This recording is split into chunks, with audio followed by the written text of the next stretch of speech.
up, guys? Happy Tuesday, April 12th, 2022. Hope you guys are doing all right out there. I hope you had a good night last night. Last night for baseball was hashtag That's Baseball. My favorite pitching options ended up not being what you want. And then a couple stacks that I was on got there, but I was really having some high hopes for the Braves that did not come to fruition. Had a couple of, let's see, what was the top stack? I had a couple of Angel stacks get there. Mike Trout got scratched at lock, kind of. That was weird. Really weird, especially for those of you that keep hearing that, oh, it's MLB, it's not going to be like NBA. Well, a little bit like NBA yesterday, and then even more so, 2 outs into the Rays game, Luis Patino gets hurt, gets yanked.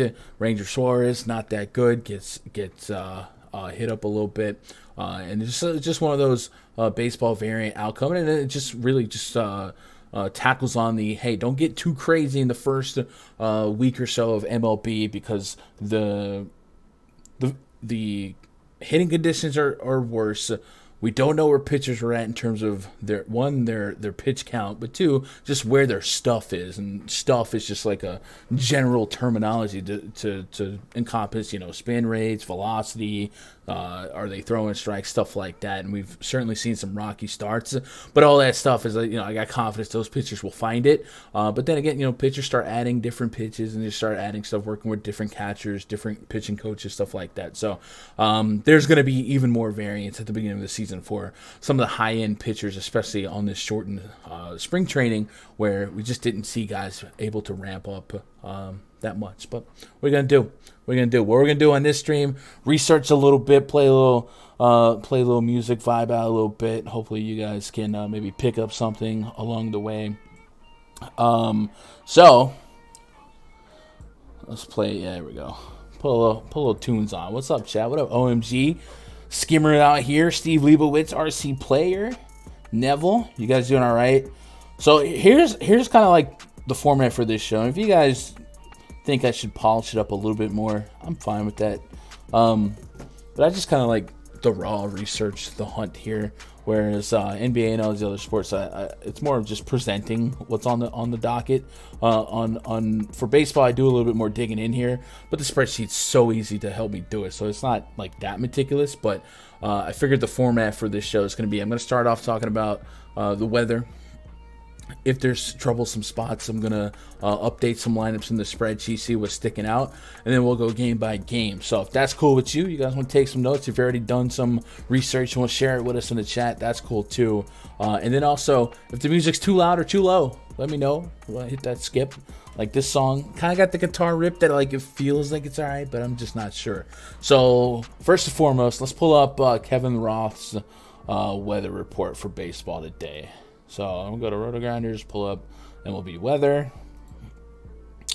Home run from me, Rizzo. Let's go. What up, Team Underground? What up, Kickstart? All right, so this is rotogrinders.com/weather/MLB. Should probably bookmark this tab, keep it in rotation, and then maybe follow Kevin on Twitter. Looks like tonight's going to be pretty uneventful outside of the Dodgers and Minnesota game. He listed that as strictly orange. Minnesota certainly has not been starting well when it comes to weather, colder, winds blowing in, stuff like that. So straight up orange might be a sign that it's closer to being postponed than anything. It's the showers early, game-ending rain, mid to late endings. I don't know if they'll try to play, and if they do, I don't love their chances of finishing. So those of you that are new to baseball, you might experience a rain shortening situation, or where they suspend a game and pick it up tomorrow. That's always a fun experience. I will say, looking at what this game was offering pitching wise, I think we can do without Chris Archer against the Dodgers and Andrew Heaney against the Twins. Offensively, I certainly want to pick on Andrew Heaney, and I wouldn't mind picking on I wouldn't mind playing the Dodgers no matter who they're up against. So could lose out on two very potent stacks depending on how that news and how the weather forecast kind of projects. So keep an eye on that. Other stuff, tighten up some loose ends. Miami at the Angels, wins out to right at 15. Seattle at the White Sox. That's on the early slate, right? And then Royals and the Cardinals, wins out a bit to left. So shout out to Kevin for doing the hard work, because I don't know how to look at the Doppler radar and understand stuff. Let's make sure you guys can see all of the spreadsheet. All right, so that would be step one of this show. Step two, update a couple lineups and then peruse game by game here, all right? Houston Bass Day. What up, Paul? Shout out to you. Shout out to everybody in chat, hanging out, vibing out. I know you're smashing that like button. I just know it. So let's update some lineups here. So if you guys would humor me, I'm just going to see what's out there. And then as we go on further, I'll do a little bit more game by game here. Now, I had thought that on this screen at 100%, you guys were able to see baseball. But I guess that's not the case. How about that? Can you guys read that? You should be able to. Sometimes it's hard to read the NBA spreadsheet, but it's really not that relevant. But I think this one really helps you guys. So, all right, let's type some Yankee lineup. So we're gonna lead off with Josh Donaldson, Aaron Judge, Anthony Rizzo, Stanton, DJ LeMahieu, Gleyber Torres, who has looked really good at the plate, batting sixth. Aaron Hicks, was some speculation on would he sit. Last year, his numbers against lefties weren't great, but I feel like historically I did like him against lefties. But he was certainly, his power hasn't looked great, but he has been getting on base. Him and Joey Gallo getting a lot of hate, but they haven't been on base. Joey Gallo's getting a day off here, it looks like. What else we got out here for lineups? Looks like we got Nats and Braves. Slot machine in the Braves after last night, right? Cesar Hernandez, Juan Soto, Nelson Cruz, Josh Bell, Kybert Ruiz, Yadiel Hernandez, Maikel Franco. Franco got him one last night. Lucius Fox. Holy cow, what a name. That's my favorite name ever. Victor Robles. So we'll hit the old green light on that. And then on the Braves side, we've got Ozzy Albies leading off, Matt Olson. I hate Austin. Austin Riley, Marcell Ozuna, Travis d'Arnaud is batting fifth. So a little five-hole catcher. Maybe a couple RBI potentials in front of him. Adam Duvall batting sixth. Hold me closer, try to dance me. Batting seventh, Guillermo Heredia. And then Orlando Arcia. I had Tuki Toussaint this morning, but it's actually going to be Bryce Elder, which is good because Tuki was not in the player pool on Fanduel. It looks like we're going to have to do some digging on him, so we'll for sure knock that out. Twins lineup and Dodgers game not out yet. On the Royals game, we do have this one. This game looks fun. We've got the Royals throwing out Whit Merrifield, Bobby Witt, Andrew Benintendi, Salvi, Carlos Santana. Why did I type Carlos Correa? Jesus. Home road, by the way. Hunter, no, Adalberto, Mondesi, Michael A. Taylor, former Nats great, Nicky Lopez, and Cam Gallagher. Gonna be out here smashing watermelons. Cardinals lineup: Dylan Carlson, Goldie, Tyler O'Neill, yeah, there, Arenado, Albert Pujols batting fifth. Let's go. Tommy Edman in the sixth spot, a little better than the 9 hole that we've seen him. Harrison Bader, Paul DeYoung, Andrew Isner. I don't know why I can't type today, so we'll confirm that. What do we got? Rockies and Rangers. I think I read in chat, maybe somebody can corroborate this. I think I read that we might expect the roof to be open for these Rangers games. So that'd be nice, because I think last year, and I could be wrong again, I feel like last year all the games were under a closed roof, so might open up some of that hot air a little bit, help out the offenses. Ryan Mountcastle, Trey Mancini, Austin Hayes, Ramon Urias, Anthony Santander, Chris Owings, Kelvin Gutierrez, and Robinson Chirinos. Rob Chirinos. All right, now we're going to do a little little breaking it down. So Brewers and the Orioles. We got a 5.1 run total for the Brewers, 4.1 for the Orioles. Spencer Watkins on the bump for the O's. Eric Lauer on the bump for the Brewers. Neither one of these pitchers look like somebody I want to play with much confidence. I will say Eric Lauer's strikeout rate to righties last year was a little bit encouraging. 10.6% swing and strike rate. Barrel rate's a little elevated, not what you want. I don't know that he has a lot of redeeming qualities at 9.1K on DraftKings that I want to target. I said the same thing about Chris Flexen yesterday, and pitching has been so weird early on. But I'm going to have to stick with my guns here and probably not pay 9.1K for Eric Lauer. Last year, 1.4 homer per nine, 2 righties, and he allowed a 44.5% fly ball rate and a 38% hard contact rate. So those are metrics that we do like to hunt against with some power righties. So it looks like I'm going to be looking at this game for a little bit of offense. Lauer certainly. No Woodruff, no Peralta, no Corbin Burns, and the Orioles do have a couple of sneaky bats against lefties, especially when it comes to power. Ryan Mountcastle, 231 ISO, Trey Mancini, 263 ISO, and Austin Hayes, a 220 ISO against lefties since the beginning of, for the last 2 years. So all those guys are going to profile somewhat well. The rest of this lineup does get a little bit shaky. However, if they can get through Lauer a little bit quicker, maybe the middling guys of the Brewers bullpen come into this game. Overall, the Brewers, as we get more and more into this season, should be a pretty strong pitching staff. Yesterday, we saw Aaron Ashby throw 68 pitches. Gustave threw 14. Milner, but there's quite a few lefties here, so they might be able to keep some of these lefty splits going in their favor. Now, what we don't want to see is the Josh Haders of the world, the Devin Williams of the world, guys like that to cut this game in half. So, yeah, look out for that Boxberger, and he can get got. Trevor Gott, yeah. So I do have some loose interest in the Orioles as a stack here, but it's going to be heavily focused on at least 2, 3, 4 as the power guys. Mountcastle's look pretty well, and then Cedric Mullins can get on base well enough and has pretty good base running metrics that can probably pay off a stack here. I'm not expecting the world here, so they wouldn't be a high tier stack at all, but I do want to take some shots on Lauer, so this probably be one of those supplementary secondary stacks where a couple of these bats fill in. As far as selling out for a 5-man stack, maybe that's at the back end of 150 for me. But like I said, I don't have any intentions to play Lauer, so I wouldn't push you guys down for picking on him with a little bit more confidence than me. It's closed tonight. Okay, so the roof is closing. Appreciate that. It's going to be over-owned at 4K. Who's that? Bryce Elder? Nice. Do I play Joey Votto and Adam Frazier, Ty France and Jonathan India?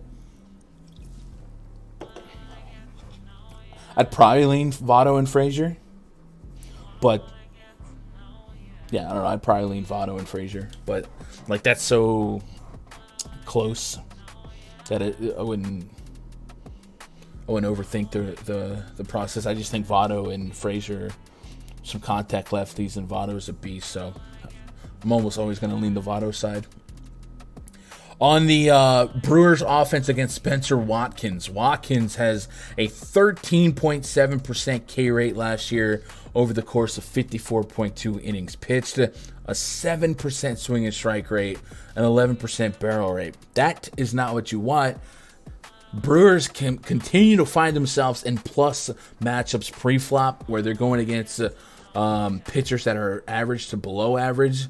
Here we are again. So I don't know if the Brewers can just continue to let us down here, but you really can't ask for much better matchups than Spencer Watkins followed by an Orioles bullpen. So we got to play the matchups in MLB, and the matchups say we should probably pick on Spencer Watkins as bad as the Brewers have been. I don't think I'm going to dedicate like a quarter of my lineups to get into this stack, but I don't know. I'll look at the field and see where they're at. I know Baltimore did make some park adjustments, so it should play a little bit more pitcher-friendly, but bad pitchers are bad pitchers, and Spencer Watkins profiles as a pretty bad pitcher. A 5.42 Sierra last year, 6.91 expected ERA, a 1.7 whip. That's not what you want.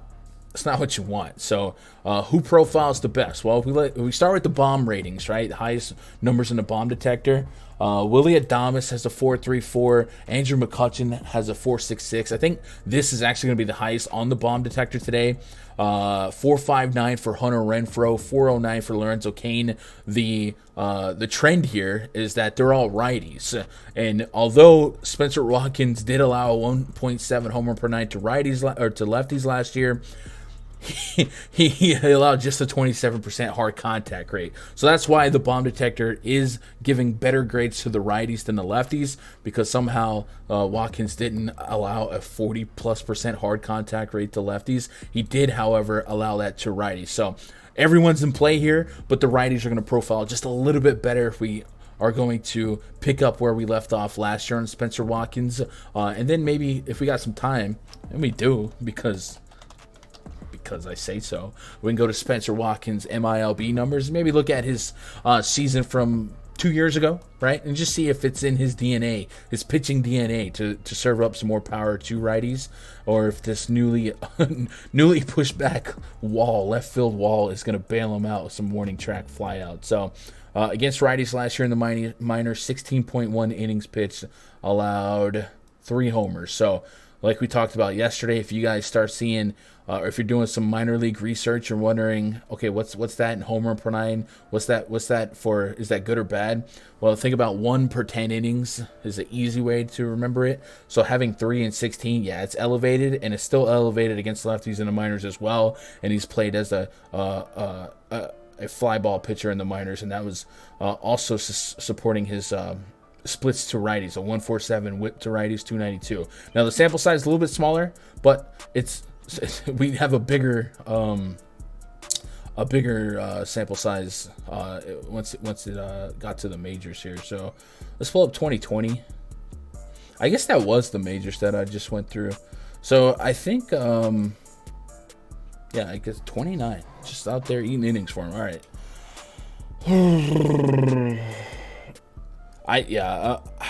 Chat, what are you guys doing with the Brewers here?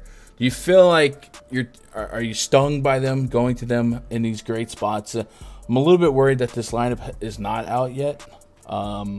We have seen a couple variations where we had like Andrew McCutchen leading off, and then McCutchen got thrown at, and then Colton Wong could lead off here. I think what I'm looking at is probably pretty close to being right. I suppose. Yeah, I think we'll do that. So we'll hold out for that, and it should come out hopefully before we're done analyzing it. But I want to ask what you guys think about stacking the Brewers. Like, where's your confidence at? It makes a lot of sense picking on this pitcher, but man, the Brewers are off to a rough start offensively, and they should have been better. So I want to see if you guys are trusting them today. I think I would probably just go opposite the ownership. I don't know how smart the field is yet. The matchup's pure, but the field could be a little point chasing, and we've seen the field kind of miss out on some good opportunities that were a little bit more obvious pre-flop, right? What up, Gilbert? Does doing Ty France and Adam Frazier unlock anything for me? Hey, OMG, I don't want you to catch me lying to you.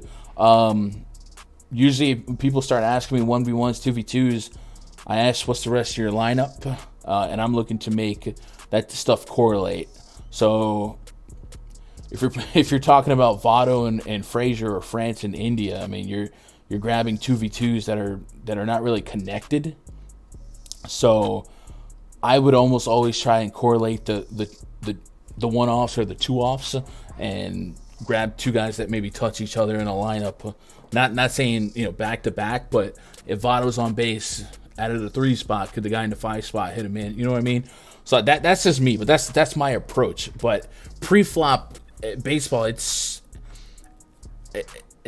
don't want to say I hate it, but I don't like getting asked, hey, this guy or 2v2, these two or these two.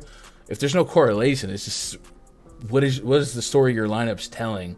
And I would opt to make it a little bit more correlated. If I was just running one lineup and it's not a full stack, I at least try to grab 2 guys from a couple teams that positively correlate with each other, because that's just what baseball is, right? Stacking against Male. All right, Sean V has spoken. I'll probably have 1 Brewer stack in my 20. They profile so well. Imagine fading Lorenzen yesterday. I kept saying in the Roto Grinder he was the best pitcher on the slate. I mean, he became.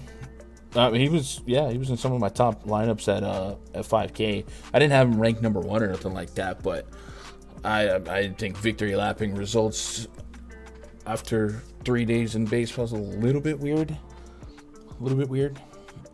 Trusting the process, going to play Milwaukee. Brewers been a bad offense for years. Yeah, but bad hitting can beat bad pitching, man.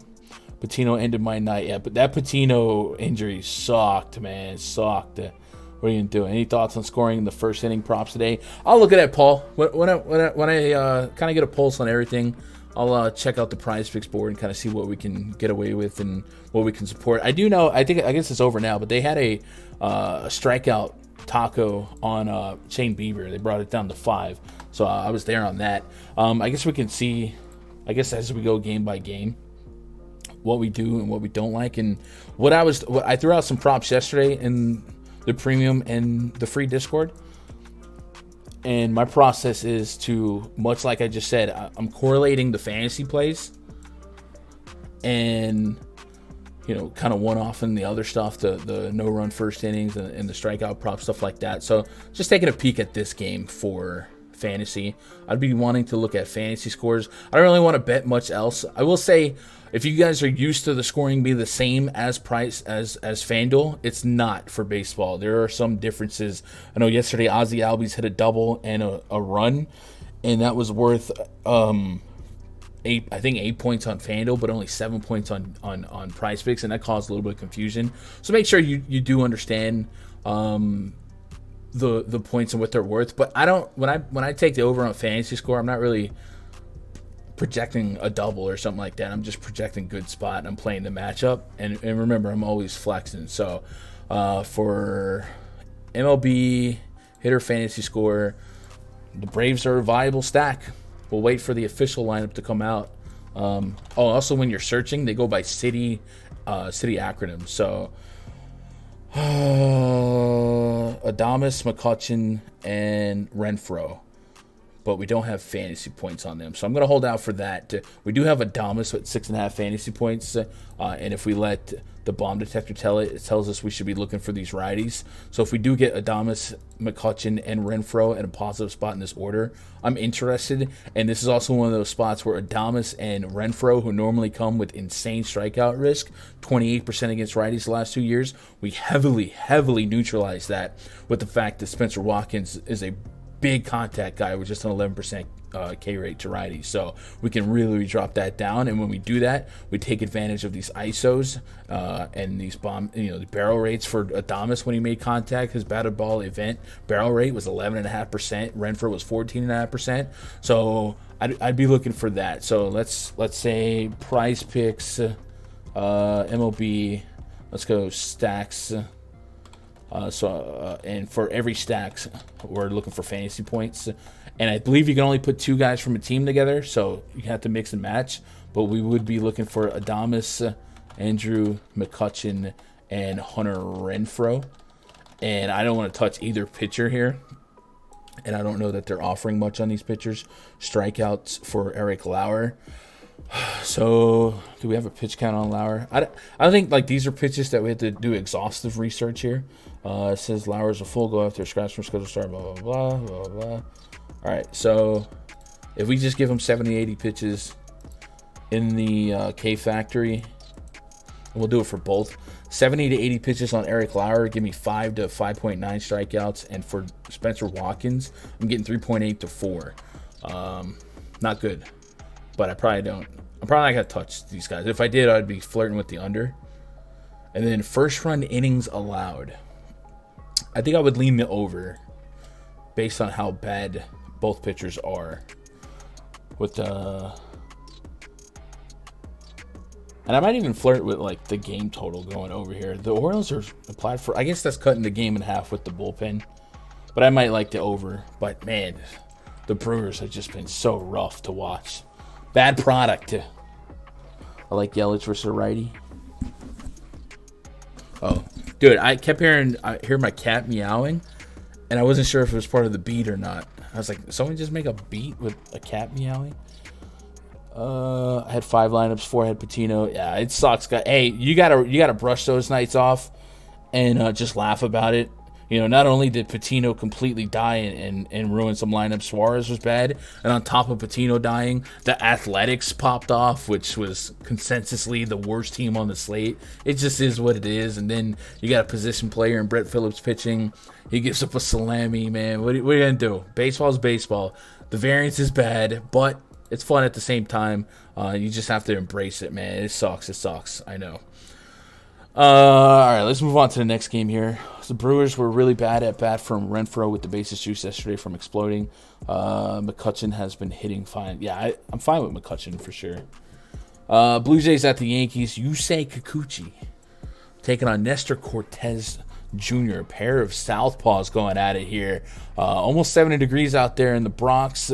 Yusei Kikuchi coming from Seattle. He had a 271 batting average allowed to righties last year, a 4 xFIP, and a 1.73 home run per 9 allowed to righties last year. He did dominate lefties. Yankees are throwing out just Anthony Rizzo coming from the left side of the plate. Joey Gallo gets the day off. And Aaron Hicks can turn around and hit the other side. So we can really isolate and focus on Kikuchi's numbers to righties. He does carry a pretty strong ground ball rate to his credit, but that 1.73 home run per 9 certainly deserves some sweeping through here. And the Yankees do have a lineup that is designed to give lefties nightmares. Aaron Judge, Josh Donaldson, Giancarlo Stanton, all guys with well over 200 ISO against lefties, the OPS over 800. So if they can get through Kikuchi early, they might dip into the Blue Jays bullpen. Yesterday, I got a first look at the Blue Jays bullpen. They got a couple cats that are good, really good, and they got that funky guy, Simber, who he's got giant feet. He has this weird knee bent stance, and he's kind of like a sidearmer submariner. He was a confusing guy to get some looks at, but something to keep an eye on going forward is I think that Blue Jays bullpen, I wasn't sure how strong it was, but yesterday was a strong taste. They also threw out Trevor Richards, who I don't have a ton of fear for. Richards has thrown twice in the last 3 games for the Blue Jays, so maybe he would be not the first man up today. Jordan Romano has thrown 3 of the last 4 days, so he probably wouldn't be first off the bench here. Ross Stripling and Trent Thornton got 20-plus pitches a couple games ago. So it's looking like Yimi Garcia, Tim Meza. Meza did warm up yesterday, but ended up not coming into the game. Would seem unlikely that you would bring in Tim Meza in this game unless it was like 2 outs with Rizzo due up or something like that. So I'm guessing maybe Merriweather, maybe David Phelps, guys like that might see this ball game past Kikuchi, because I do wonder Kikuchi either is going to ground ball his way through 5-6 innings, or he might get got early and often. So just kind of guessing who might come in behind him. Nestor Cortez, a little bit more strikeout results, but the xFIP, the underlying metrics are a little bit worse. A 4.3 xFIP to righties versus that 4 from Kikuchi, but he couples that with a 27% K rate to righties, a 29% K rate to lefties. Much like the Yankees, the Blue Jays, they're not going to give you many lefties today. Matter of fact, they're going to give you 0. More than likely. We don't have a confirmed lineup yet, or I don't have a confirmed lineup yet, but I'm projecting basically all righties, so we can really key on Cortez numbers against righties, and that's a 212 average allowed with a 25% ground ball rate, a 52% fly ball rate, but he does induce a lot of soft contact, so I think he's kind of a analytic guy's nightmare, because his metrics say this he should be getting beat up, but when he actually goes out there for real life, he's a gimmick pitcher. He's doing different arm slots. He's doing funky deliveries, quick pitching you. He's not letting you get to the rhythm, and that's kind of like the Johnny Cueto stuff that was able to take average stuff to the next level. So I definitely think he can get got. I think there's a lot of guys in his Blue Jays lineup that profile pretty well, just generally speaking, versus his fly ball rates. I got Teoscar Hernandez at a 4+ home run per 9, Matt Chapman, Alejandro Kirk, guys like that. So if this game popped off into a football game or a shootout, something like that, would not surprise me. Looking at the pitch report for both guys here, We're going to get, I'm pretty sure Kikuchi's a cutter guy here. He's going to get a bunch of cutter from Kikuchi. Only LeMahieu has a really plus grade against that pitch. And then you know how the Yankees do with fastballs. Really good numbers against the splitter. Cortez, though, fastball, slider, curveball, changeup. And yeah, that's a problem. Vladdy Jr. decimates all those pitches except the changeup. George Springer looked really good at the plate yesterday. And I hope the Yankees crowd shuts up, because before Springer hit that first bomb, I heard a big section of the crowd start jeering him. Obviously, he's from the Astros. Anybody who's on that Astros team gets jeered, and then he hit that bomb. So it kind of like lit a switch, and as he was rounding home, he looked at the bleacher creatures and just kind of like barked at him. It was like, that one's because, have you ever seen like an NBA player go off and blame, I don't know, Kevin Hart or Drake at courtside? That's kind of what happened there. So fans, shut up. Shut up. Springer doesn't need to be woken up. I'm way more on the hitters here than the pitchers. Unlike yesterday, I did have like 35 to 40% of Alek Manoah. He had big strikeout stuff. Kikuchi, I'm willing to be light on if I even get there. Same with Cortez. I just have that much respect and fear for the other team. So that's where I'm at on that. 4.7 is your run total for the Blue Jays, 5 for the Yankees. Now, in the Yankees' struggles yesterday, they were able to stay away from some of their premier arms out of the bullpen. So the game could get cut in half if Cortez can't go. I'm pretty sure Clark Schmidt is still out of commission because he pitched against Boston on Sunday. But Chapman should be ready. Loaiza's probably ready. Let me go look at the bullpen usage tab here.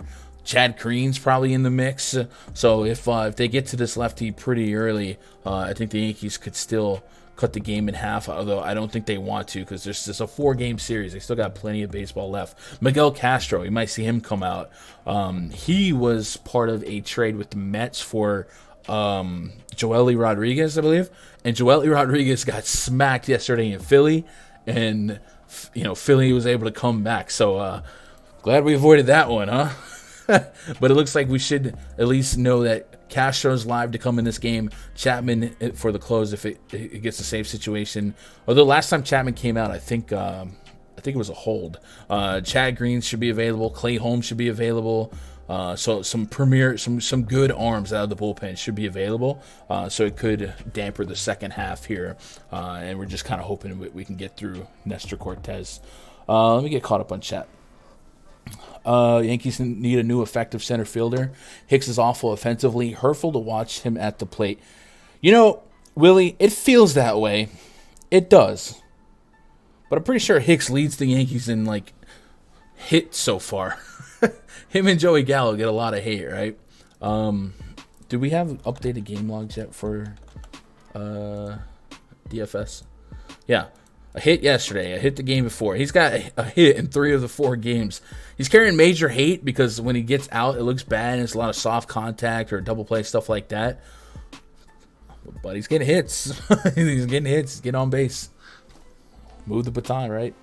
What do you think about Rays 1-2-3 stack? I haven't got to that game yet. I will say I just got the Blue Jays lineup. So before we move forward, I want to make sure that nothing drastic has changed. Lord Escorial. Looks like Chapman is down to the 7th spot versus what I had projected. Santiago Espinal. So yesterday, if Espinal didn't exist and George Springer didn't exist, the Yankees win that game. Those were really the only 2 on-base guys. Espinal swinging a really good stick yesterday. So on both sides, really, really cheap. 2K on Fanduel, 2.5 on DK. If you need a guy with a decent chance to be on base, not going to get a bunch of pop, but batting over 300, he might be somebody to look at as one of the lower K numbers on this slate and it just on this team. And these K numbers can get dangerous real fast. Like I said, Nestor's going to lean on trickery more than straight up just mowing you down. What up, Renza? EB says, yo, Gun, played Inoa and Patino in all my lines. Is what it is, man. Hey, there's going to be nights where that pays off, Maybe not those 2 pitchers specifically, right? But, I remember last year, Jacob deGrom's on the slate, and he's 40% owned. And I'm I want more than 40%, and that has nothing to do with leverage. I just think he's the best pitcher on the planet. Sometimes injuries happen, is what it is. But yesterday wasn't a matter of that. I thought Patino was the best pitcher on the planet. It was just slate was kind of awkward, and I don't really overthink pitch counts or stuff like that because we're seeing a lot of volatility. I was just kind of giving him the softest matchup pre-flop, and unfortunately he got injured. What are you gonna do? What up, Andrew? Shout out to you guys. Hope you guys are vibing. Having a good day. Music's good. You guys good with the music? Right levels? Higher? Lower? Let's move on here. Marlins at the Angels. We don't have confirmed lineups for either team. We had a late scratch on Mike Trout yesterday. That actually messed me up. And I if you guys were in the VIP Discord, you might have heard me go from really, really angry to, it could be worse in like the span of 10 minutes. So I had I got a lot on my plate, different streams, working on content, working on behind the scenes stuff. I went through Fantasy Cruncher, and let me know if you guys have ever done this. I went through Fantasy Cruncher, perfected everything I wanted to the T. This is how much I want of this pitcher. This is the cap I want on this guy. I set my exposure stacks, my thumbs, adjusted projections. I was ready to optimize and go. And then I click it, and it was like, we can only give you this amount of liners based on what you want. I was like, what? I click it again, not working. I look up, and it was for Fanduel, and I was only playing on DraftKings last night. And then I look up, and I'm like, there's 15 minutes to lock.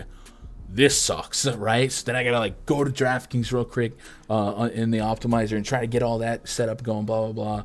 And then right before I was going to script, Mike Trout got scratched. And I was like, he got scratched? The game's not for 3-4 hours. What are we doing here?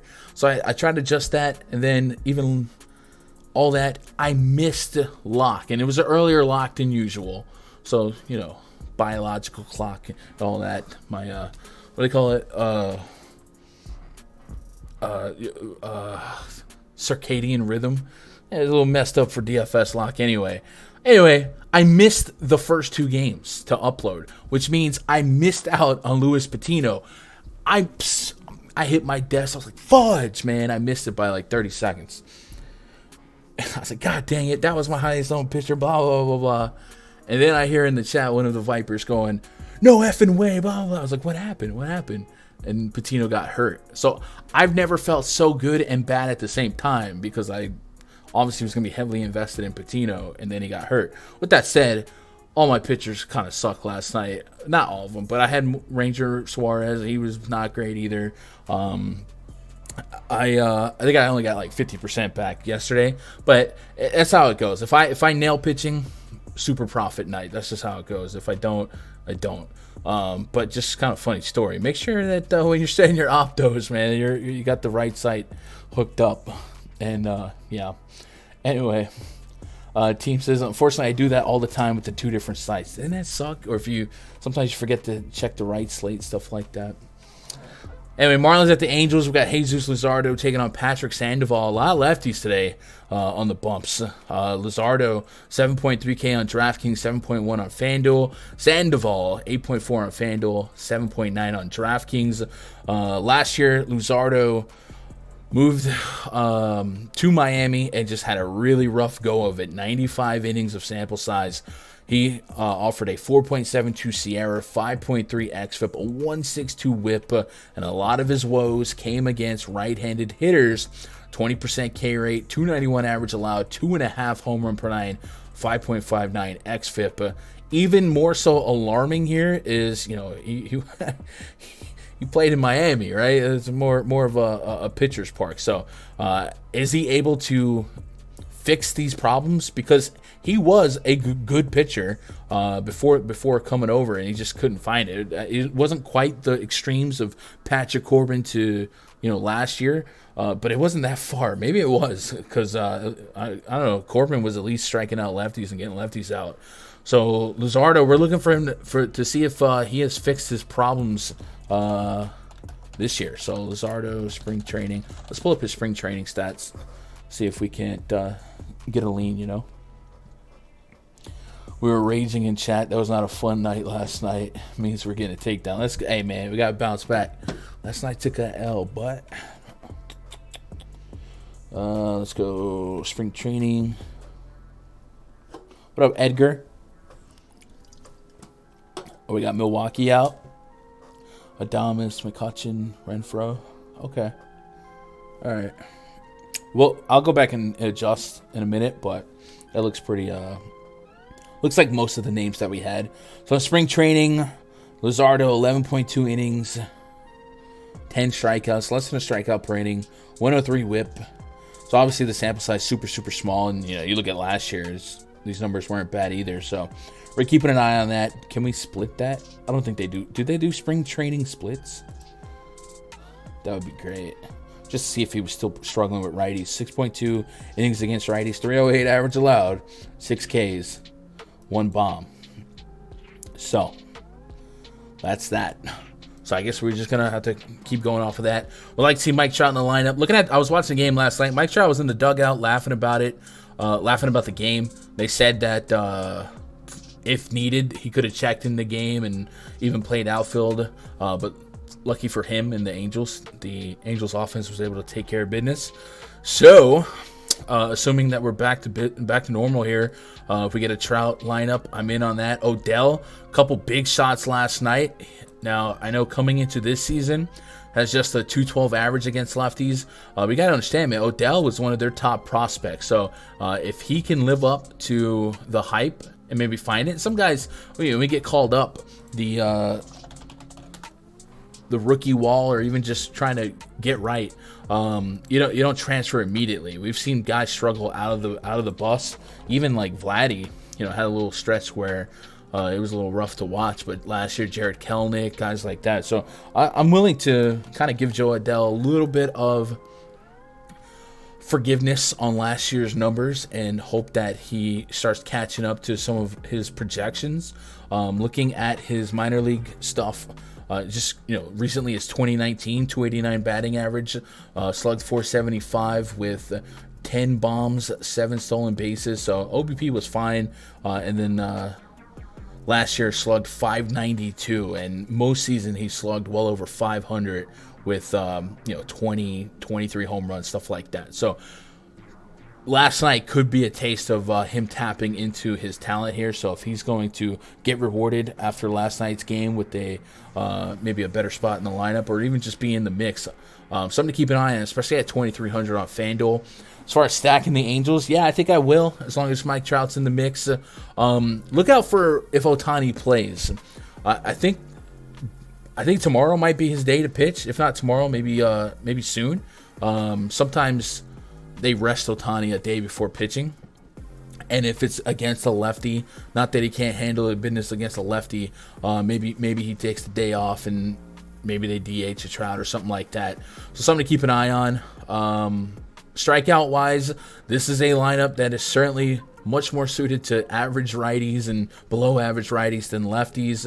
A lot of high K rates to lefties, 31% on Ohtani, 33 on Odell, 27 for Jared Walsh. Stassi's in the mix. Brandon Marsh had a solid game yesterday. All these guys are coming with big K numbers. So Luzardo, I know his 22% K rate to lefties last year, maybe not that inspiring, but his 13% swing and strike rate, I think he could tap into that. So depending on what the Angels roll out lineup-wise, I'd probably be willing to play both sides of the fence here, get to some Luzardo while also getting to some Angel stacks. We call that the scum dacker. Patrick Sandoval on the bump for the Angels, 25% K rate to righties, 27.5% K rate to lefties, so strikeout acumen is there. Overall 26% with a 15% swing and strike rate last year on 87 innings pitched. That's really, really good. So let's pull up his spring training, just kind of see where he's at, His next starts Thursday at Texas. Okay, so that would, all right, so maybe we might project him in, right? Angels are off tomorrow. Oh, okay, so maybe Ohtani is more likely to play then. Let's see, spring training. What up, Conscious? You all right? What up, Shark Killer? That gangster gun. All right. What up? Everyone hates Chris. The scum dacker. You know what I mean, OMG. If I had 150 lineups, well, in baseball, you could do that and hedge against your pitcher and play both and versus field. We talk about leverage.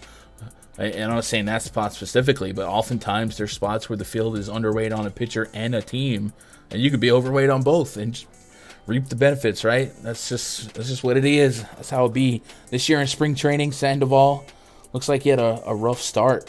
How many innings we working with? 7 innings. So we can't overreact to that. 185 average allowed, 1.17 whip, but a 1.6 ground out to air out ratio. So being a ground ball pitcher, 185 average allowed. That probably tells me he just got unlucky.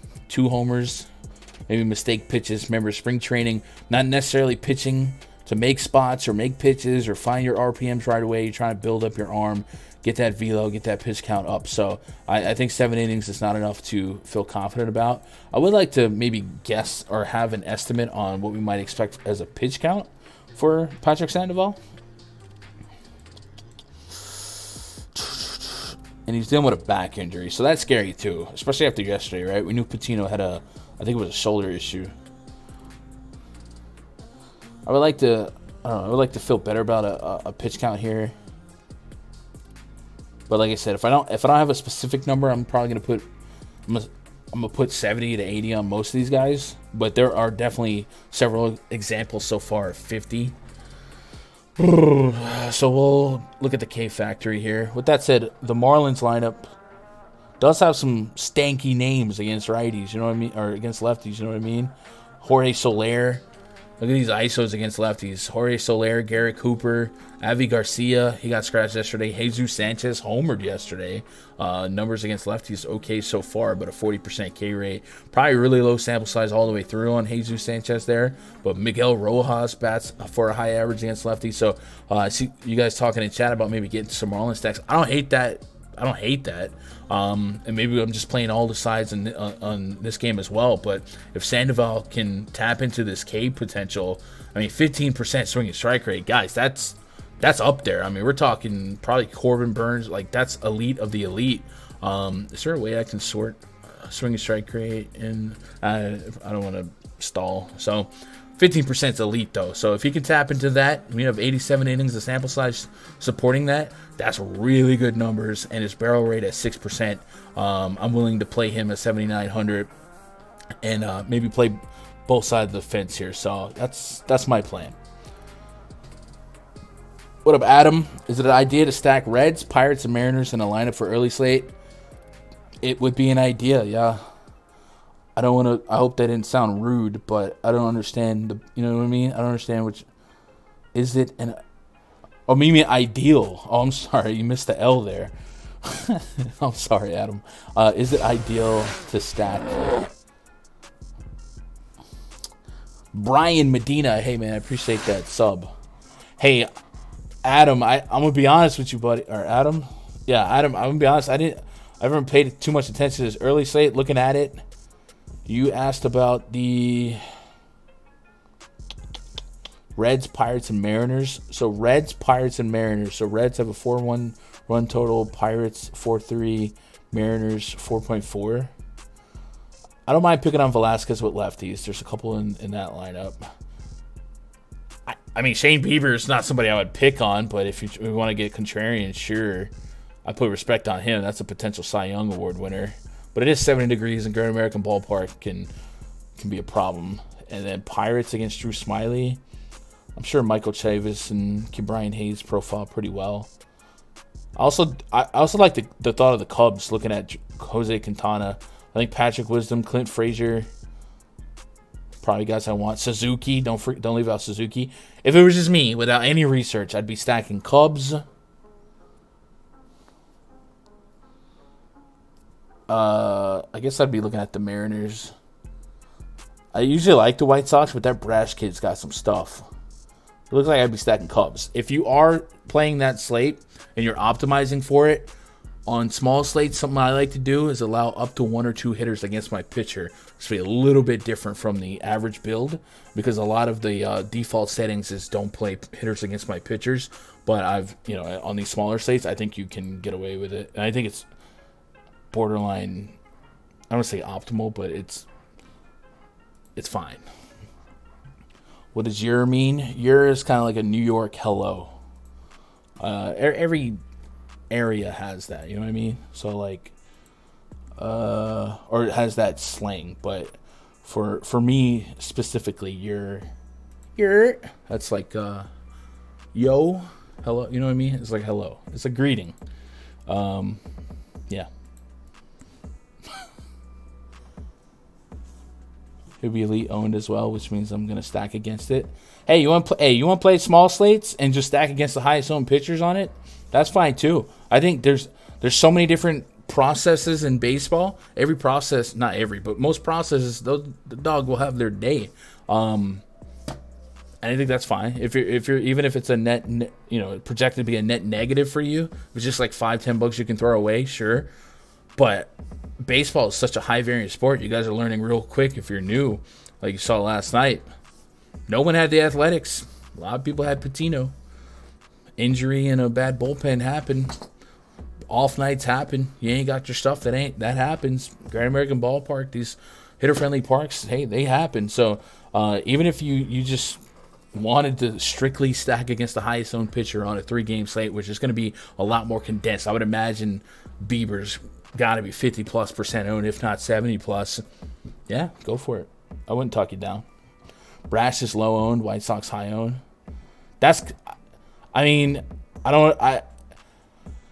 You can sometimes get yourself in trouble by buying the hype too much, but Brash has some really, really good stuff. But he is a rookie, and we see rookies get the shakes in their debuts and stuff like that, What up, Paul? Appreciate that. Do I play Jose Quintana or Matt Brash for early slate? Adam, man, I really got to focus on this main. I'd probably lean Brash and hope that he's cheap and gets strikeouts, but yeah, I'd probably lean Brash, but I can't make your lineup right now, buddy. Naquin, Votto, Stevenson, let's go. All right, Corey. All right, let me move on, guys. Actually, let me move back. There was a lineup that I needed to confirm, right? It was the Brewers lineup. So Colton Wong, Willie Adames, Christian Yelich, Andrew McCutchen, Rowdy Tellez, Hunter Renfroe, Omar Narvaez, Lorenzo Cain, and Jason Base, former Yankee great. So that's confirmed and ready to go. All right, going forward. Braves hosting the Nets. Looks like we're going to have to do some research here. We got Patrick Corbin taking on the Braves and Bryce Elder.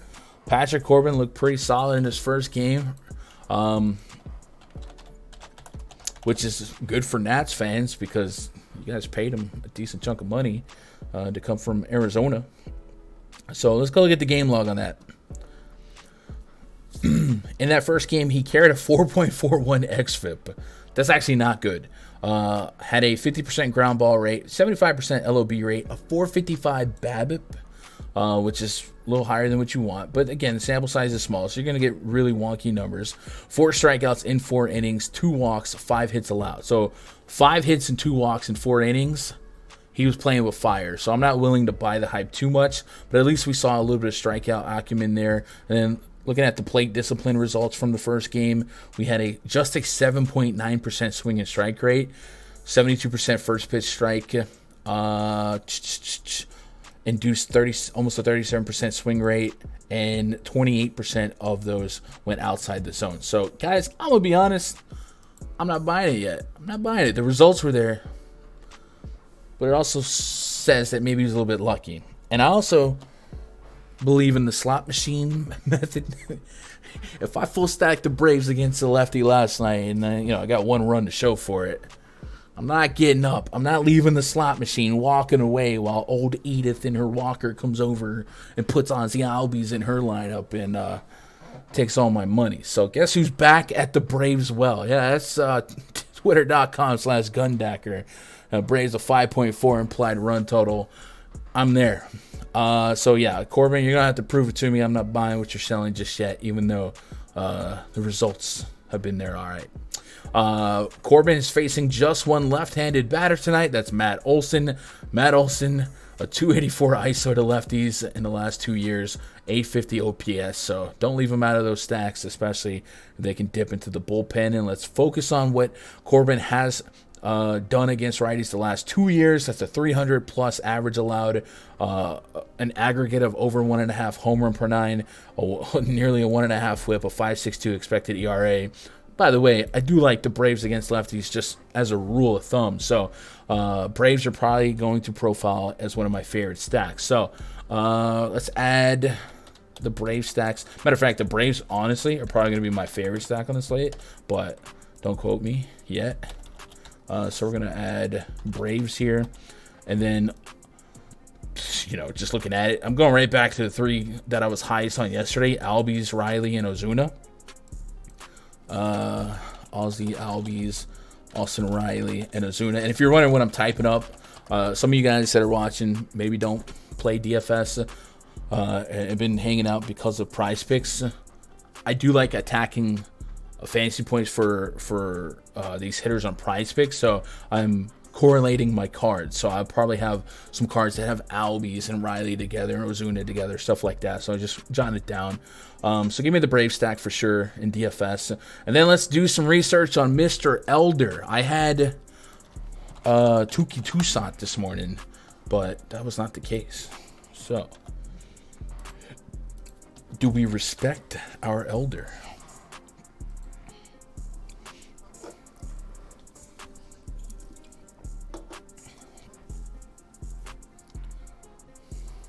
Couldn't pay me to live in New York. So as proud as I am of my New York roots, South Beach, Staten Island, what up? I love Texas living. I love the country life a little bit, but also just love New York. So what are you gonna do? All right, so last year in the minors, Bryce Elder. What are we working with here? We're working with a 40 inning sample size here a little bit. 282 average allowed in the minors to lefties. Gave up just 1 homer. Big time ground ball pitcher, looks like. 182 ground out to air out ratio to lefties. 1.6 to righties. Just 1 homer to both sides of the plate in less than 22 innings. So in those innings as well, big strikeout guy. Holy 34 strikeouts to 26 innings for righties last year. 21 strikeouts and 18 innings to lefties. The whip to lefties was high, and it's because of this 12 walks. So maybe look out for that. 8 walks in 26 innings to righties. See, what's that all about, Elder? So you have like one of those hard to control fastballs. Let's see, Bryce Elder. The Braves scare me at times on slates. I'm a Braves fan. I never play against my dude. Never works for me. Hey man, it is what it is. I don't like I said, my process. I'm just so numb to the results that I know the process is fine. Braves look like a good team. Now this is coming from the 100, 150 lineup mindset where risk tolerance has grown to a sizable spot after 6 years of play. But I understand the sweat if you're making less than 10 lineups. I've been there as well. Big fastball, big slider, big curveball, changeup could do some work, and the command 35 out of 55. So if he can get this command up, looks like he could be the best pitcher in baseball. So that's what we're dealing with. So I think he's 4K on DraftKings. That's intriguing. I've played this game before, so because of the strikeout propensity. Let's see, Bryce Elder. Spring trading. Anybody got a pitch count on this guy? I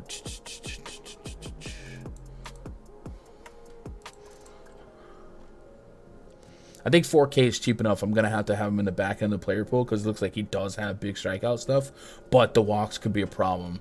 And Juan Soto is a beast. So might get to a little bit of this kid, but it's more so just because he's 4K 22. So let's go game logs. Spring training 2022. So we got 3 innings against the Twins on March 18th. Just 2 strikeouts, so that's not consistent with his minor league stuff last year. 4.2 innings against the Rays, 2 strikeouts. But the whip was down, and he was still a ground ball pitcher. So maybe the strikeouts come, but at least we're seeing the ground balls consistent with the minor league numbers, and we're also seeing, maybe he can go 5 or 6 innings if he's inducing a lot of ground balls here. So I do think I get Bryce Elder in the back end of my pitcher playing pool. and it at least looks like in his DNA is a little bit of strikeout potential. So the Nats have a 4.3 implied run total. That's kind of some respect when you think about it.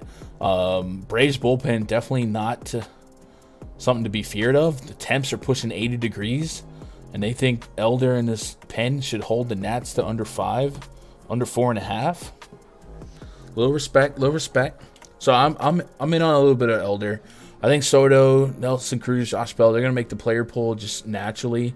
Big power hitters, good OBP numbers, stuff like that. But I don't know that I want to. I don't know, unless the Nats come in like some weird ownership, I don't think I'm going to be crazy on stacking them or nothing like that. I just put a little respect on Elder's ground ball rate. Maybe we can speculate on who might come in from the bullpen, but I also feel like that can be a little bit of a slippery slope. Yesterday we saw Tucker Davidson, Spencer Strider. So if he's throwing a good game, Jansen's ready to go, Tyler Matzik. And he most likely will see an at-bat against Juan Soto. Will Smith maybe as well. Sean Newcomb could go potentially. They got a couple lefties out there. Soto can hit both sides of the plate, but they got a couple lefties out there that probably come in to try and get Soto out and go from there. So some Elder. Loading up on the Braves. Right now, from all the teams we talked about, the Braves give me the highest googly eyes. And then the Nats just exist. Whoever was asking about Brash for the early slate, apparently it's been reported he will have an 80 to 90 pitch limit via Underdog. Hey, that's a lot of bullets in the magazine, man. That's higher than most of the pitchers we have so far, and to have that specifically coded is nice too, right? Bum versus Houston's going off, man. Madison Bumgarner. Gonna steal some money from me, I know it. Every time. So we did get a Dodgers lineup, guys, and if you guys missed the start of the show, referencing Roto Grinders, Kevin Roth, literal meteorologist, he thinks that this game could start but won't finish. Do the Twins and the Dodgers know this information? Will they plan accordingly? Would they postpone responsibly? That's stuff that's, we can't, I can't say yes or no, but it looks like this game is at a big risk of not finishing. Now, I do think that, if I remember correctly, chat, somebody help me out. They changed it to where all the points still count. It used to be if they didn't get 5 innings, you would lose all those points. But I believe now that they still count in a suspended situation, but I would at least want to put an asterisk on that, because I don't know if there's any amendments or addendums or if I'm just wrong. But let me double check Roth here. Like I said, you guys should definitely be bookmarking this page right here from Roto Grinders. He has it orange red now. So at the beginning of the stream we had just orange. He said update. The forecast is still on target. A pre-lock postponement wouldn't shock me at all. I'll keep an eye on it until we hear something, but I'm not very optimistic about playing 9 innings, and I'm certainly not about playing 9 uninterrupted. The original was showers early. So, orange-red. Boys, orange-red. That's a shame, because both teams I would love to get behind in a neutral situation, right? Andrew Heaney, trust me, I want to stack these Twins against Andrew Heaney. Byron Buxton should go deep every time he sees Andrew Heaney. But now we're wondering about the number of at-bats we're running. And on top of that, if both teams, great team like the Dodgers and a bad pitcher like Heaney against a good offense like the Twins, we're going to get some long innings more than likely, right? It's not going to be quick innings, so we steal 6 innings and get out of here. No, if we want to stack these offense, we're expecting long innings. So we get 30-minute innings, and then next thing you know, it's third, fourth inning, and the skies open up maybe. So this is an unfortunate situation because I would like to deal with that. But with that said, let's move this to orange here to be coincided with what Roth is saying. So anybody that's doing some research can know that. Matter of fact, we'll put red in there as well since he had it orange-red. So I feel like we don't need to break this down too much, chat. There's really no right or wrong way to approach this. this game being at 740, you could late swap at it if you wanted to. It's not in a delay risk from all things, from everything we're reading. So it should start on time if it's going to go, and then you're just hoping for production in X amount of innings. So I wish it was a game that was way more average. I think both these teams could go off. The Dodgers had nearly a 5-run total. Twins at 4.3 is what it is. I think my responsible approach is I'm probably going to fade this game and hope that it doesn't kill me. And yeah, if things change later, they change. But because of that, I don't think we need to spend too much time on this game. You guys cool with that? I do live in the country. The country is nice, man. Just less people in your business, and just, you can hang out, vibe out, fresh air. Royals at the Cardinals, next game on the docket. Guys, I didn't put ads on my last stream for PrizePicks, so let me go do that real quick. And while I do that, let me talk to you about PrizePicks, because we have a new season and a new sport to learn for PrizePicks. We've been really, really keying in on on basketball. But now we can learn some profitable techniques for PrizePicks. And I know prop betting sounds like a nightmare for PrizePicks, but I think we can start carving out a good process. And what I've been trying to do is, find some proper positively correlated stack opportunities. And like tonight, Albies, Riley, guys like that. Look for a couple first inning under, stuff like that, some pitcher props, and put them together. And I think making your cards tell a story on PrizePicks is pretty important. The first couple days of the season, I've been seeing a lot of, I like this pitcher's over, I like this hitter, and none of those things correlate. So if there's anything I'm trying to drive home, is start thinking about correlating your cards a little bit more, and then definitely start adopting the flex over the power because of the variance in baseball. If you guys want to narrow down your process here in slates like tonight, where you don't want to deal with weather or anything like that, but you want a little action, hey, sign up for PrizePicks, use code GUNDACKER. They'll double your first deposit up to $100, and then once a month they show me some love. So if you sign up with my code, they support the channel. They've been a great partner and sponsor for almost 2 years now, and they've certainly grown exponentially in the last year. So I'm hoping they find a happy medium with the baseball product. Earlier today, they did do a Taco Tuesday that brought Shane Bieber's strikeout prop down. That's already live and going, but look for special fun stuff like that coming in the future. So let's get back into the slate here. Start looking at Royals and Cardinals. We got Daniel Lynch on the bump taking on Dakota Hudson. So the Royals have a 4-run total, and the Cardinals have a 5.2 run total. Royals really, really low run total here. Looking at the pitching metrics for Lynch the last 2 years, a 15% K rate to lefties last year, 18% K rate to righties. Another lefties. It's a lot of lefties today. A contact guy. He's really shown some leaks to righties. A 308 average allowed last year to righties. A 143 home run per 9 last year to righties. Walk rate could be better, 10.2%. And the fly ball rate's up there. This is going to look like a guy I want to pick on, because when I was doing my team-by-team research and I looked at this Cardinals lineup, Carlson, Goldie, O'Neill, Arenado, if you guys have been playing for, those are all names I'm just like, oh man, they're going to get me in trouble against lefties. Well, here we go. Welcome to the show, kid. I think this is going to be one of my favorite stacks. The Cardinals, 5.2 implied run total for them, and a lot of really, really good bomb detector ratings.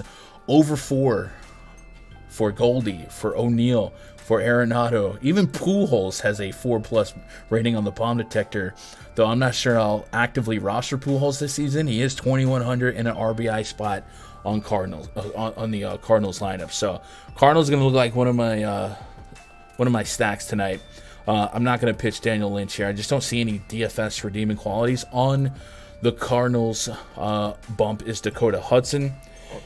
He also, in his last couple of innings in the big leagues, didn't show a ton of strikeout potential, but he didn't pitch last year, or didn't pitch much last year, 8.2 innings. So maybe we dig into what's going on with him I will say I thought that the Royals lineup will be one of those pesky lineups that I stack more than I pitch against. But let's see. Cardinals move number 5. Jordan Hicks back to blah, blah, blah. Hudson Pierce on track for 2 starts. We blah, blah, blah. All right. Let's see what Hudson got to in spring. Dakota Hudson spring trading. Correlate them cards, boys. Yes, sir. It's a nice day to trust your money with feature. And yeah, I like that. Hey, him and last year I was high on Byron Buxton to start the year. For AL MVP, I thought there was some good value there. And here we go again. Buxton starting off really, really hot. So stay healthy, Byron. Stay healthy, Byron. Joe Byron. All right, spring training this year for Dakota. We got a couple starts, 2 innings, 3 innings, 1 strikeout, 4 strikeouts, but gave up 2 bombs in that one. Whip is okay. The average is okay. Again, I'm not sweating the homers as much in spring training.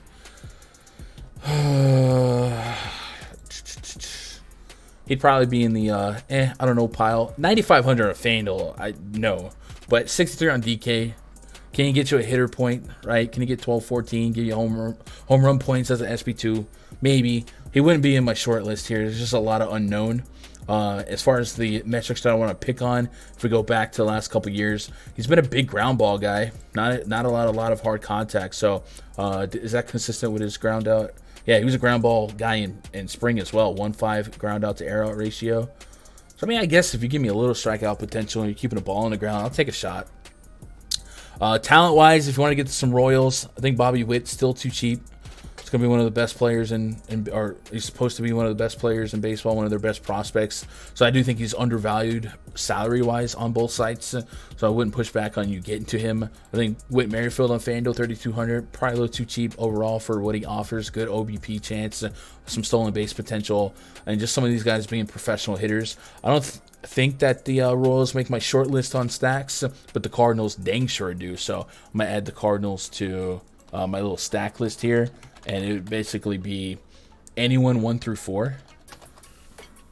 Pujols, I'm going to leave that one up to you guys. But when we look at the bomb detector and sort it by highest rating to lowest rating, when you get past Milwaukee and the Spencer Watkins numbers, St. Louis has a lot of really positive numbers here. Tyler O'Neill, 4.18. Paul Goldschmidt, 4.15. I mean, these are really, really good numbers for the home run chances. So Cardinals looking like a stack. Looks like a little wind blowing out to the left too, so a little boost for these power hitters that are in the right batter's box. Rockies and the Rangers. We got these lineups. We can punch them in. Rockies lineup: Connor Joe, Charlie Blackmon, Chris Bryant, CJ Crone, Brendan Rodgers, Ryan McMahon. Yes, sir, Mr. McMahon. He's not in the lineup. I just like saying that. You guys remember the Stooges from WWE? Hello, my name is Elias. Batting 7th. I saw his younger brother or cousin debuted, Garrett Hampson, in the cut. Boom. Confirm that. Red light. Green light. Rangers, Brad Miller, Marcus Semien, Corey Seager, Mitch Garver, Nate Lowe, Adolis Garcia, Cole Calhoun, Andy, I took a pill in Ibanez, and Willie Calhoun round up your Rangers lineup. That was as projected. Yay me. Chad Cool taking on Martin Perez. Whoo! Here we go. All right, Chad Cool. I spit in the face of people who don't want to be cool. This is a whole wrestling game. 5.34 xFIP to lefties, 4.6 to righties. A 206 home run per 9 to lefties last year. Walk rate, not what you want. Hard contacts up there. He's facing a Rangers lineup that I'm on record as saying is going to win some tournaments, and I think have already won some tournaments. So I'm going to be getting some exposure to these Rangers bats against Chad Cool. Looks like the lid is on in Globe Life But I do like this offense. I think there's a much more fun offense. And Brad Miller, Marcus Semien, Corey Seager, Mitch Garver, those dogs will hunt. Adolis Garcia's in the mix for me as well. As far as strictly bomb detectors, I got a really nice number on Mitch Garver at 4.27. Chad Kuhl, a 20% K rate to righties last year. And he doesn't induce a lot of hard contact, nothing like that. But hey, the bomb detector knows more than me. So shout out to Mitch Garver. If you're playing some catchers or on a site where catchers are optional, maybe a cleanup Mitch Garver is something that you can get a little different with in a fun lineup. The Rangers have 5.7 runs as their implied total. Guess what? That leads the slate in potential run total. It's higher than the Braves, the Yankees, and even the Astros. So I imagine with that high of a total, people are going to get there. And, it wasn't but a week ago. People didn't think the Rangers would be good, but here we are.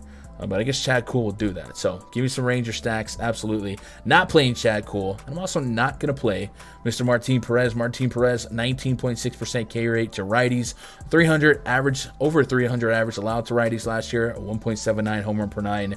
So we want to pick on him with righties. The Rockies threw out just one lefty. That's Charlie Blackmon.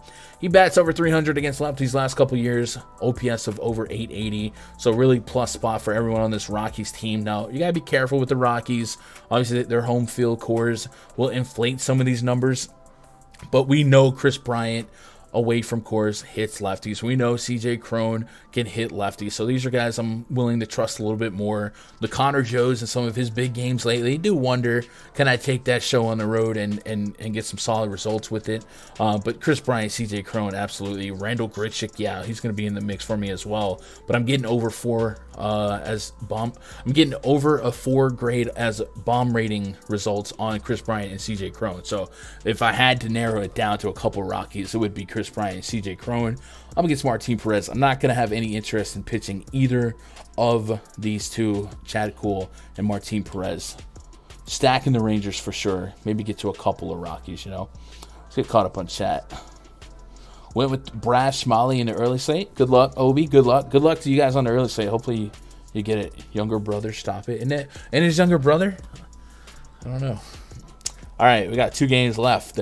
I want to remind you guys, if you want to use this spreadsheet for your daily research, I mean, look how easy it is for me to spit fire. You know what I'm saying? I don't have to. Yeah, I do like going to Fangraphs and hunting it down. But boy, does this make analyzing slates so much easier. This is the culmination of 6+ years of coding and data pulling and experiments and stuff like that. And you guys can have it at your fingertips every day. It's the index portal, the bomb detector, the strikeout, the K factory, where I let you guys do the work. I show you the long math, right? The hitters, pitchers per plate appearances, their strikeout rates. Same with the pitchers. And I tell you guys come up with a pitch count. How many pitches do you think this guy goes today? Well, Spencer Watkins, if I give him 80 pitches, looks like he might be able to get to over 4 Ks and 16 outs, but he's probably not going to make it that long and stuff like that. So it's a good way to let do the long form math for you, but you can still be responsible for the decision, right? You write your name on that bullet and fire it out. So add that to your repertoire. We got the index portal, bomb detector, K factory, the pitch report, cross-reference what a pitcher's throwing. So for instance, Nestor Cortez, we talked about fastball, slider, curveball, changeup, your velocities here, the grade on those pitches, linear scales, 0 being average, a positive number being above average, and vice versa. It's a lot of stuff here. The bullpen usage, man, this is so convenient. So add it to your repertoire, your tools, and then of course I will also be filling out my personal stacks. You guys can see where I'm at, a couple of notes here and there, and then some player pool stuff, and I don't know. You could tail it if you want. You don't have to, but at least this part you gotta agree does some research really fast, right? Astros and the D-backs. Astros have a 5.1 implied run total. The D-backs 4.1. Madison Bumgarner, the bane of my very existence right now. My goodness, man. Look at these metrics, man. 18% K rate last year to righties, 12% the year before. Over 1.3 home run per 9. Fly ball rate through the roof. Hard contact rate through the roof. Why won't you die? Every time I stack against them in game, it doesn't work. And then, sure enough, game number 1 against the against the Padres, right? I go crazy with Manny Machado and Luke Voit and stuff like that. And then look at this batted ball data against righties. We got a 40% pull rate, the 60% fly ball rate. The hard contact was at 20, but a couple of those liners felt pretty sharp. So got away with enough, and he didn't, I don't know, I'll say he got lucky. I do think that Padres lineup got watered down pretty quickly, but just 2 strikeouts, 4 walks. I mean, he was definitely more on the lucky side than not. What was his official xFIP in that game? Game log. Batted ball. He had an 8.1 xFIP. What? Like, that's so dumb. 80% LOB, a 125 BABIP. To put, if you guys have no idea what I'm saying right now, I'm just saying numbers. BABIP is batting average on balls in play. So take out home runs, just any ball that leaves the bat into play. League average being what, 280 to 310, depending on who it is. My man had 125 with 2 strikeouts. I will stack against Madison Bumgarner to my dying day until he retires. And I'm dang sure not going to stop now, even if it is my arch nemesis Astros. Don't have a lineup for the Astros yet, but Altuve, Bregman, top of my head. And then, Mad Bum can leave them up to lefties as well. So we are full sending the Astros stack, boys. Bregman's got a couple bombs to start the year, too. Bomb detector ratings. Guess who's at the top? A couple Astros, right? Bregman, a 4.47. By the way, the magic number is 4. So I'm getting like dang near half above 4. 143 innings of sample size. 320 hitter at bats here. 4.5 rating on the bomb detector is actually pretty doggone stupid. So Alex Bregman, please. I know we don't like each other, but please make me some money tonight.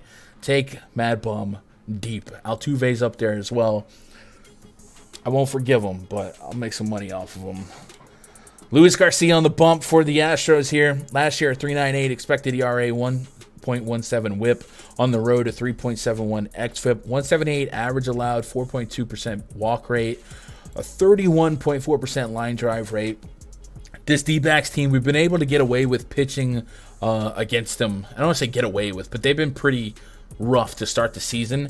I will say they could come out pretty lefty heavy tonight and switch hitter heavy, which will be lefties. In the projected lineup, I walked away with just one righty, and that's Christian Walker. So we can kind of focus on Luis Garcia's lefty numbers. That's a 3.86 xFIP to lefties, a 25% K rate, 274 average allowed, and a 1.5 home run per 9. So there are some holes in his game against lefties that the D-backs could maybe be pesky about. He's 9,400. You're going to need probably big numbers at 9,400 for him to be, truly optimal, especially with some of the names on the slate. But if he ended up in the back end of 100, 150, something like that, I wouldn't talk you out of it, but it's nothing that's giving me the warm and fuzzies. At the same time, I'm not running to stack the D-backs in their 4.1 implied run total, but I wouldn't be shocked if Ketel Marte, David Peralta put in some usable games. So I probably definitely activate those guys in the mix.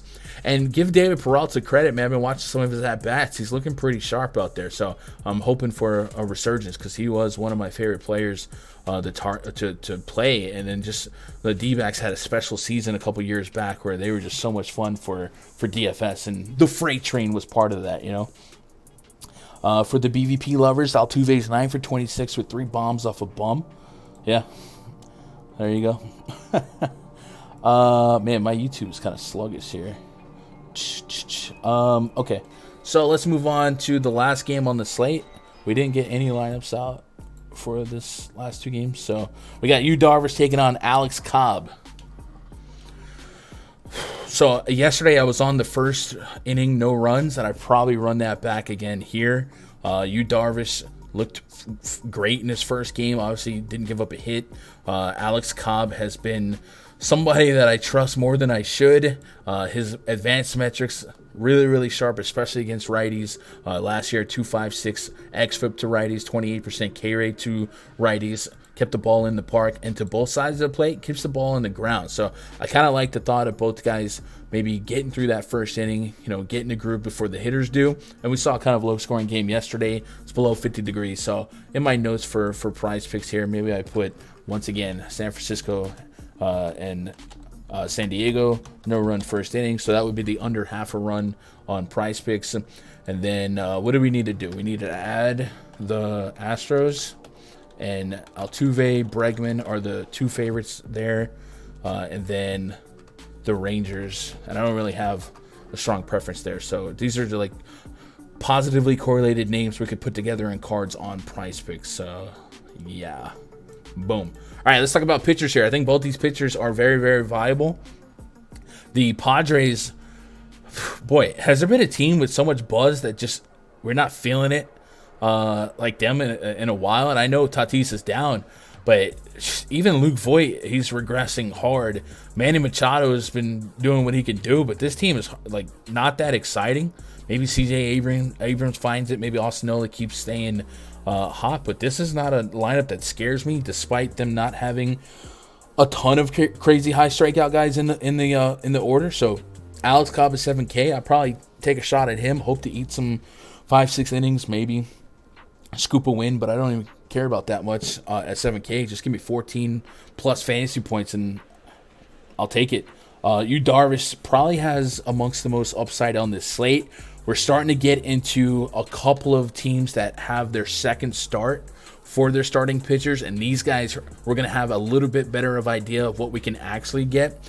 Right? So a lot of these guys making their first start, we don't know if they're throwing 50, 60, 75, yada, yada, yada. Well, the fact that Darvish got to 92 pitches in his last start is a great sign, because there's not a lot of pitchers we can give 90 bullets to today, much less if we're going to give a natural progression on a pitch count being plus 10, plus 15.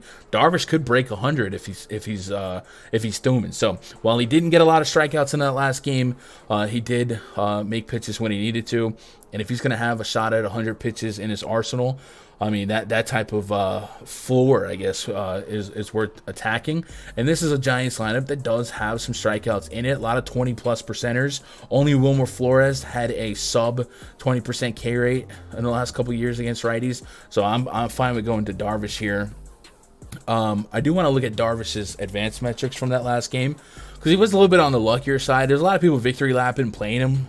And I don't like victory lapping baseball because of the variance, but you would think that Darvish had 20 strikeouts the way people were celebrating. I was like, man, it's getting a little bit lucky. But xFIP is 6.2 in that game, 100% left on base rate. Obviously, throw a no, the BABIP's going to be 0. But he allowed a lot of balls in play here. Plate discipline-wise, he had a 10.9% swing and strike rate. So we like to see double digits. We would like to see that 12, 13. I think that's coming. And I do think this D-backs lineup, can be a little bit scrappier than this one.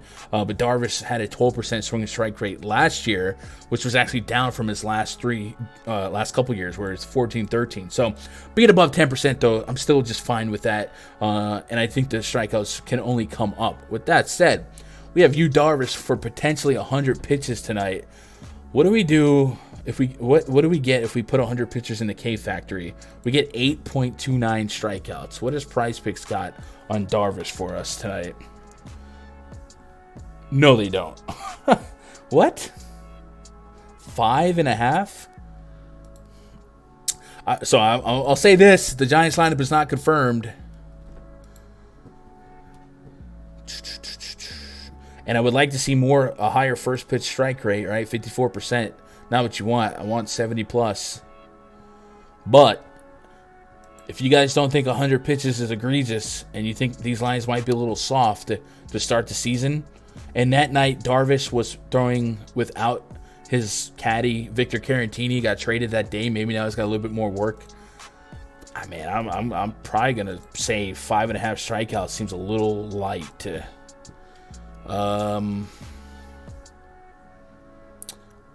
what can I do here? I'm going to look at games for... I don't even need to look at games. I just know they strike out a decent chunk. And I'd probably take the over on that strikeout prop. That's kind of crazy. K's over. All right, so we'll throw that in the mix. Neither team really profile well. It's like a massive stack for me. Alex Cobb keeping the ball on the ground, so I'm more interested in pitching these guys than anything, right?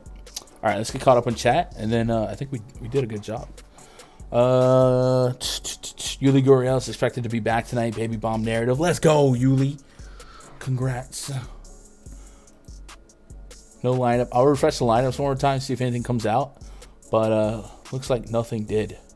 Also, I didn't realize. I thought I'd looked at the schedule better. I didn't plan to be live opposite Osmo, so I apologize for that. I usually set it to where I'm not, on the air versus some of, you know what I mean. And I see that they're live, so that's my bad. Whoops. So I guess I can release you guys to go head out to the Osmo channel. Yeah, all the lineups are updated. I'm going to be in the RunDFS.com VIP Discord following this. So if you guys want to hang out with me, we do have basketball as well. I do have basketball projections for the night already up. So go check that out. And then I will be working on my baseball player pool, all that good stuff. So if you guys do want to hang out with us behind the paywall, go to RunDFS.com. Get yourself signed up. Week pass, 2-week pass, month pass, all that good stuff. Hey, if you don't want to open up the wallet, there's a free Discord in the link below. We're going to post the player props for NBA in there as well. And I'll probably share some of the baseball stuff. On your way out, if you wouldn't mind, hit that thumbs up. That'd be greatly appreciated. Otherwise, I'll see you guys tomorrow. Bear with me on the schedule. I'm going to look at it, see where we get in, where we fit in. And then, I appreciate you making part of my day, be part of your day. Hope you crush it tonight. Twitter.com/Gundacker. Follow me, Yankee Tilt, all that stuff. I love you guys. Good luck. God bless. Go win some money.